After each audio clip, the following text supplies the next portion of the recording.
అక్షర వాళ్ళ అత్తయ్యతో, అత్తయ్య, క్రిస్మస్ పండుగొస్తుంది. మీరేమైనా సెలబ్రేషన్స్ కోసం ఆలోచిస్తున్నారా? నేను ఇల్లు మొత్తం డెకరేట్ చేసి అందరికీ కేక్ పంచాలనుకుంటున్నాను. అత్తయ్య, ఫస్ట్ అయితే మనం ఇల్లుని శుభ్రం చేద్దాం. ఆ తర్వాత క్రిస్మస్ సెలబ్రేషన్స్ ప్లాన్స్ నేను చెప్తాను. ఆ మాట విన్న అత్తగారు సరే అంటుంది. ఇద్దరూ కలిసి ఇంటి మొత్తాన్ని శుభ్రం చేసుకుంటూ ఉంటారు. చాలా నీట్గా అంతా శుభ్రం చేసుకున్న తర్వాత ఇద్దరూ సోఫాలో కూర్చొని మాట్లాడుకుంటూ ఉంటారు. ఇప్పుడు చెప్పండి అత్తయ్య, కేక్స్ ఎవరికి పంచాలనుకుంటున్నారు? ఇంకెవరికి? మన చుట్టుపక్కల ఉన్న వాళ్ళకి. దానికంటే బయట లేని వాళ్ళకి పంచితే చాలా పుణ్యం వస్తుంది అత్తయ్య. నేనైతే ఈసారి క్రిస్మస్ సెలబ్రేషన్స్ కి బిర్యానీ నా చేతులతో తయారు చేసి పేదవాళ్ళకి పంచాలనుకుంటున్నాను. అందుకు అత్తగారు కూడా సరే అంటుంది. ఇక క్రిస్మస్ సెలబ్రేషన్స్ కోసం ఇల్లంతా డెకరేట్ చేసుకుంటారు. లైట్లతో వాళ్ల భవనం చాలా అందంగా తయారవుతుంది. అదంతా చూసి అత్తాకోడలిద్దరూ చాలా సంతోషపడతారు. ఇక క్రిస్మస్ రోజు రానే వచ్చింది. కోడలు అక్షర బిర్యానీ తయారు చేస్తూ ఉంటుంది. ఇంతలో అత్తగారు, అబ్బా అక్షర, నువ్వు చేస్తున్న బిర్యానీ మంచి సువాసన వస్తుంది. చూస్తుంటే నోరు ఊరిపోతుంది. ఇప్పుడే తినేయాలనిపిస్తుంది. అత్తయ్య, తినేయాలని తినేశారు, మొత్తం అయిపోతుంది. మనం అనుకున్న పని జరగదు అని సరదాగా అంటుంది అక్షర. ఆ మాటలకి అత్తగారు కూడా నవ్వుకుంటుంది. నవ్వుతూనే అత్తగారు ఒక్కసారిగా కింద పడిపోతారు. అక్షరకి ఏం జరిగిందో అర్థం కాక కంగారు పడిపోతుంది. అత్తయ్య, మీకు బాగానే ఉంది కదా? అదే, మీకు బానే ఉంది కదా అంటూ హడావిడిగా హాస్పిటల్కి తీసుకుని వెళ్తుంది. ఆ తర్వాత తన భర్తకి ఫోన్ చేసి విషయం చెప్తుంది. భర్త కూడా వెంటనే హాస్పిటల్ దగ్గరికి చేరుకుంటాడు. హాస్పిటల్ దగ్గర భార్యాభర్తలిద్దరూ చాలా బాధపడుతూ కంగారు పడుతూ ఉంటారు. నేను నాన్నగారికి చెప్పాను, అమ్మకి బాగోలేదని. ఆయన కూడా బయలుదేరారు. నాకెందుకో చాలా భయంగా ఉంది అని కిరణ్ అంటాడు. చాలా బాధపడుతూ ఉంటాడు. మీరేం బాధపడకండి, మంచివాళ్లకెప్పుడూ మంచి జరుగుతుంది. అత్తయ్యగారు చాలా మంచివాళ్లు. అత్తగారికి ఏం జరగదు. అంతా భగవంతుడు చూస్తూ ఉంటాడు. ఇంతలోనే అత్తగారి భర్త బ్రహ్మాజీ అక్కడికి చేరుకుంటారు. అతను విషయం తెలుసుకుని చాలా బాధపడుతూ ఉంటాడు. ఇక కాసేపటికి డాక్టర్ వాళ్ళని కలుస్తాడు. మీరేమీ కంగారు పడాల్సిన పని లేదు. బాగా బీపీ డౌన్ అవ్వటం వల్ల కళ్ళు తిరిగి పడిపోయారు, అంతే. ఒక 10 నిమిషాల తర్వాత మీరు వెళ్ళి ఆమెతో మాట్లాడొచ్చు అని డాక్టర్ చెప్తాడు. ఆ మాట విన్నాక వాళ్ళు గట్టిగా ఊపిరి పీల్చుకుంటారు. ఓ 10 నిమిషాల తర్వాత అందరూ అత్తగారిని చూడ్డానికి లోపలికి వెళ్తారు. మీరెవరు బాధపడకండి, నేను బాగానే ఉన్నాను. అక్షర, మనం అనుకున్న పని ఆగిపోకూడదు. నువ్వు కిరణ్ ఇద్దరెళ్ళి ఆ పని ముగించేసుకుని రండి. ఈ రోజు ఒక్క పూటైనా కడుపు నిండా వాళ్ళ కడుపు నింపే భాగ్యాన్ని వదులుకోకూడదు. అత్తయ్య, మనం ఇంకెప్పుడైనా ఈ కార్యక్రమం చేద్దాం అత్తయ్య. లేదు అక్షర, పండగ రోజు కూడా వాళ్ళేమీ తినలేదన్న బాధ వాళ్ళు పడకుండా ఉండాలి. వాళ్ళకి స్వీట్లు, బట్టలు, అలాగే భోజనం అన్ని పంపించండి. పోయిన తర్వాత మనం ఏం తీసుకెళ్తాం చెప్పండి అని అత్తగారంటుంది. ఇక వాళ్ళందరూ కూడా అత్తగారు చెప్పిన దానికి సరే అంటారు. కిరణ్, అక్షర ఇద్దరు అప్పటికప్పుడు స్వీట్లు మరియు బట్టలు తీసుకుని ఇంటికి వెళ్తారు.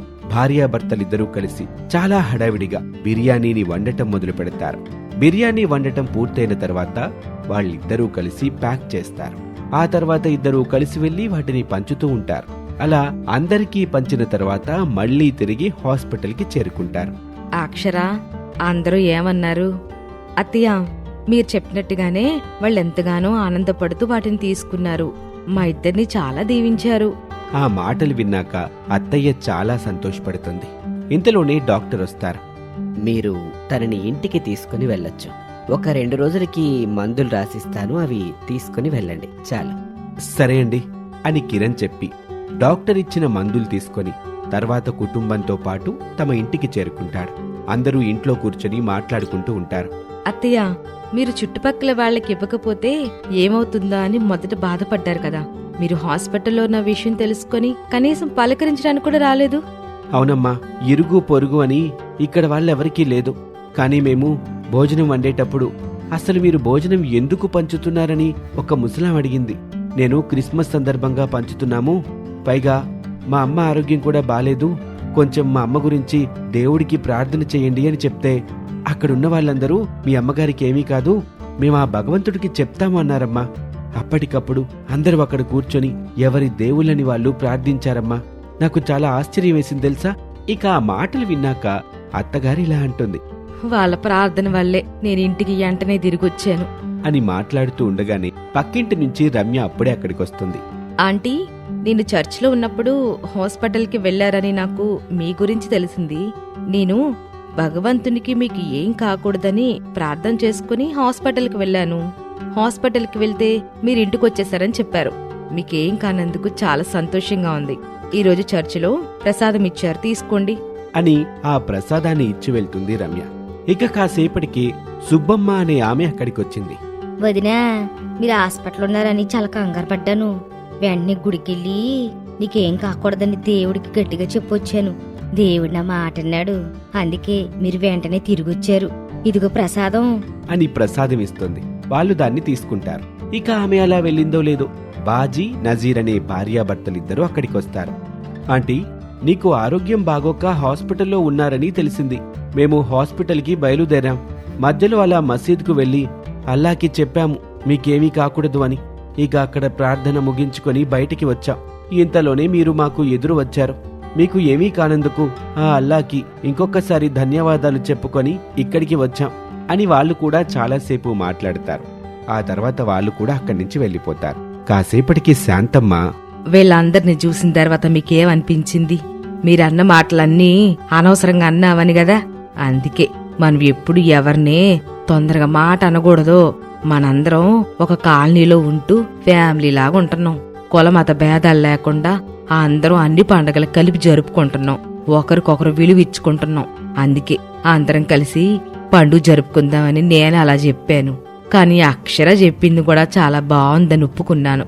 ఇప్పుడు సాయంత్రం అందరం కలిసి పండుగ జరుపుకుందామా వద్దా? మీరే చెప్పండి. తప్పకుండా జరుపుకుందాం అత్తయ్య. నేను స్పెషల్ బిర్యానీ చేస్తాను. అలాగే కేక్ కట్ చేసి పండుగని బ్రహ్మాండంగా జరుపుకుందాం అని కోడలనేసరికి అందుకు వాళ్ళంతా సంతోషపడతారు. శాంతమ్మ, అతని భర్త ఇద్దరూ కూడా చుట్టుపక్కల వాళ్ళకి సాయంత్రం భోజనాల గురించి చెప్పి ఇంటికి తిరిగొస్తారు. ఇక సాయంత్రం సమయం రానే వస్తుంది. అందరూ కేక్ కట్ చేస్తారు. హ్యాపీ క్రిస్మస్, మేరీ క్రిస్మస్ అంటూ పండుగ జరుపుకుంటూ తృప్తిగా భోజనం చేసి పండుగ విషెస్ ఒకరికి ఒకరు చెప్పుకుంటారు. ఇక క్రిస్మస్ పండుగని బ్రహ్మాండంగా జరుపుకుని సంతోషంగా ఎవరి ఇళ్లకు వాళ్లు చేరుకుంటారు. ఫంక్షన్ బ్రహ్మాండంగా జరిగిందని అత్తాకోడలిద్దరూ కూడా చాలా సంబరపడిపోతారు.